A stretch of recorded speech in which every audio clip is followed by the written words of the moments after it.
Salut les gars, j'espère que vous allez bien, moi ça va super. Ça fait super plaisir de encore de vous retrouver.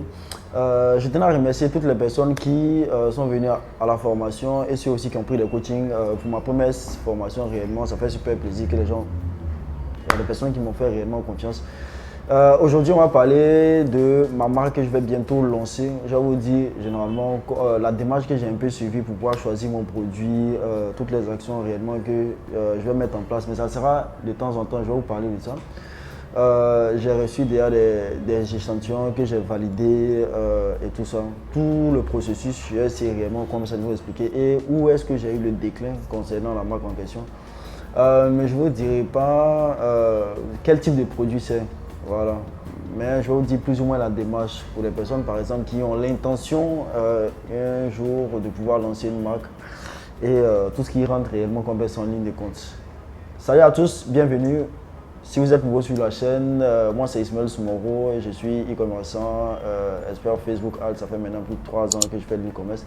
Ici, je partage que du vécu, mon expérience sur le sujet. Donc, si ça t'intéresse de maîtriser la publicité Facebook de manière générale pour développer ton activité ou ton site e-commerce, tu as la bonne adresse. Sur ce, on va aller rapidement pour la vidéo.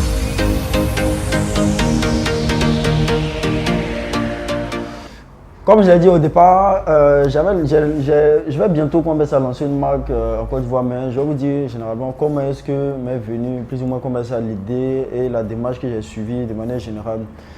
Tout est venu parce que, si vous vous souvenez, je vous ai dit que j'ai un site qui est généraliste. Donc je teste beaucoup de produits comme ça, de diverses qualités. Donc, un peu, j'ai testé beaucoup de produits. J'ai remarqué qu'un produit qui avait énormément de potentiel, les gens demandaient énormément. Donc, c'est là m'est venu un peu le déclic. Mais lorsque j'ai vu, je me suis rendu compte qu'il y avait un problème, c'est-à-dire concernant le produit en question. Et les solutions qui étaient sur le marché n'étaient pas très adéquates. J'ai dit, il y avait des petits défauts, il y avait des choses qui n'étaient pas assez bien. Donc, le produit en elle-même, ça peut être quelque chose d'extrêmement bien amélioré pour réellement proposer sur le marché parce que je devais valider d'abord ce qu'on appelle un product market fit, c'est-à-dire lorsqu'on veut venir avec un produit sur le marché, il faut d'abord faire des itérations, voir si réellement ce qu'on envoie sur le marché, les gens en ont réellement besoin. C'est un travail qui doit être fait en avant, c'est-à-dire on ne peut pas aussi prédire tout pour tout, mais il faut mettre toutes les chances de son côté. C'est-à-dire vous devez d'abord voir s'il y a réellement un marché pour ce produit. Ça, c'est extrêmement important au lieu forcément d'envoyer des produits. Et puis, j'ai aussi remarqué le produit en question était déjà vendu ici. Si un produit est déjà vendu, ça veut simplement dire ici qu'il y a un marché pour ce produit.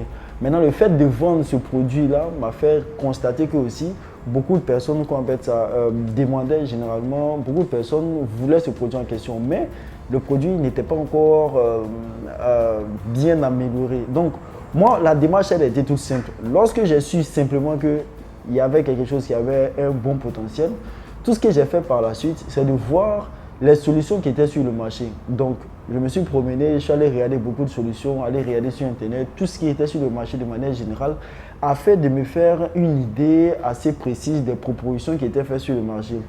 J'ai fait un simple constat que la plupart des produits n'étaient pas de qualité et les gens se plaignaient, il y avait des points de douleur, c'est-à-dire qu'il y avait beaucoup de choses dont les gens se plaignaient sur le produit en question. Donc, ce qui m'a fait vraiment voir qu'il y avait quelque chose à faire comme ça pour le produit. Il y a deux manières de faire les choses. Soit on prend un produit qu'on améliore généralement et on améliore le marketing de manière générale et on vend. Ou soit on envoie réellement un produit qui est innovant.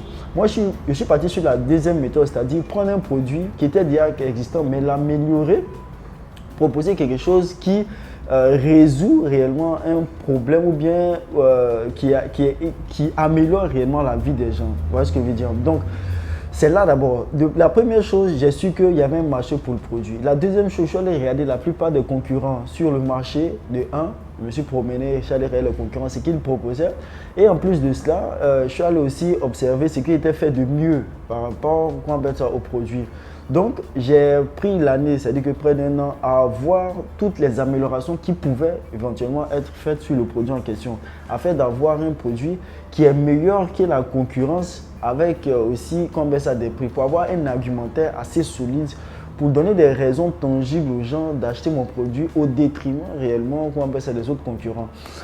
Donc c'est là est venu, j'ai pris l'année là pour aller voir les concurrents, tourner, regarder le produit, regarder comment est-ce qu'on pourrait améliorer le produit. Donc après ça, je contacte des fournisseurs, je fais venir des échantillons chez moi, qu'on appelle ça à la maison, que je teste personnellement, c'est-à-dire en testant éventuellement le produit à la maison. Plusieurs fois par d'autres personnes, je me suis rendu compte qu'effectivement, il y avait des défaillances. Donc, j'ai fait certaines itérations, c'est-à-dire envoyer des produits testés, et rechercher peut-être d'autres constructeurs et aussi essayer de voir le meilleur constructeur possible. Maintenant, pour toutes les personnes qui veulent éventuellement faire des produits, c'est-à-dire que les marques par exemple, le mieux c'est d'avoir des agents, c'est-à-dire c'est d'avoir des gens qui sont là-bas, qui peuvent réellement contrôler la qualité de ce que vous faites. C'est extrêmement important. Pourquoi? Parce que si on veut faire sur Alibaba, la plupart du temps, c'est assez risqué dans la mesure où il faut éventuellement compter sur la bonne foi du fournisseur. Or, ce qui n'est pas réellement le cas lorsqu'on rentre dans les histoires de création de marque. Il faut avoir un agent, très important. Pour la première des choses, l'agent, qu'est-ce qu'il va faire? Lorsqu'il y avait mon agent, c'est quelqu'un qui est hyper professionnel, il allait d'abord voir l'usine dans laquelle étaient fabriqués les différents produits, voir si les gens respectaient, s'ils avaient certaines certifications qu'ils respectaient et tout ça. Il allait voir la qualité des produits, il m'envoyait un échantillon pour que moi-même, de mon niveau ici, j'observe de manière générale comment est-ce que la construction du produit était faite.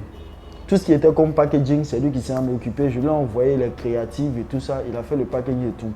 Mais après cela, il fallait toujours suivre les Chinois. Pourquoi? Parce qu'on ne sait jamais.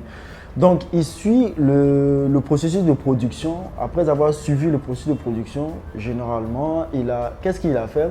Il a contrôlé après, lorsqu'ils ont fini tout le produit, il a tout contrôlé afin de voir réellement s'il y avait des défenses. Dès qu'il y avait des défenses à certains niveaux, il disait aux gens de carrément refaire le produit et les mettre ça en... Lorsqu'on est sur Alibaba, si c'est pour les petites commandes, généralement, on peut rester de loin. Mais pour des choses de cette envergure, c'est mieux réellement de pouvoir, je dirais, avoir quelqu'un sur place pour contrôler. Sinon, ça sera extrêmement difficile parce qu'il y a beaucoup d'argent qui sont mis en jeu. Donc, c'est un peu comme ça que j'ai amélioré le produit de telle sorte qu'on ait un produit qualitativement qui soit au top par rapport à la concurrence, je dis bien, par rapport aussi au prix, c'est un prix assez raisonnable par rapport à la qualité du produit, par rapport à tout ce qui regorge le produit. Moi, personnellement, je me dis, je me mets un peu à la place des gens afin, si j'envoie un produit sur le marché, pour m'assurer qu'au moins ça répond à certaines normes, certaines caractéristiques. C'est qu'éventuellement, j'ai fait en regardant plus ou moins tout ce qui était proposé sur le territoire de manière générale comme ça ivoirien. Donc, si vous voulez proposer un produit ou bien faire une marque, prenez réellement le temps de voir si éventuellement il y a un marché pour converser à celui-ci. Et en plus aussi, essayez aussi de voir tous les concurrents, ce qu'ils proposent. Essayez aussi de ne pas venir faire un copier-coller. Essayez d'améliorer le produit que vous voulez faire venir, par exemple, comme ça sur le marché. Essayez aussi de trouver des fournisseurs qui sont extrêmement fiables, qui peuvent vous donner un bon rendu ou bien des qualités de produits comme ça irréprochables. Ça aussi, j'ai essayé, Dieu merci, j'ai finalisé toutes ces étapes-là. J'ai validé le produit, maintenant j'attends seulement parce que le produit maintenant il est en route. Normalement je dois le recevoir comme c'est par bateau dans 2 mois.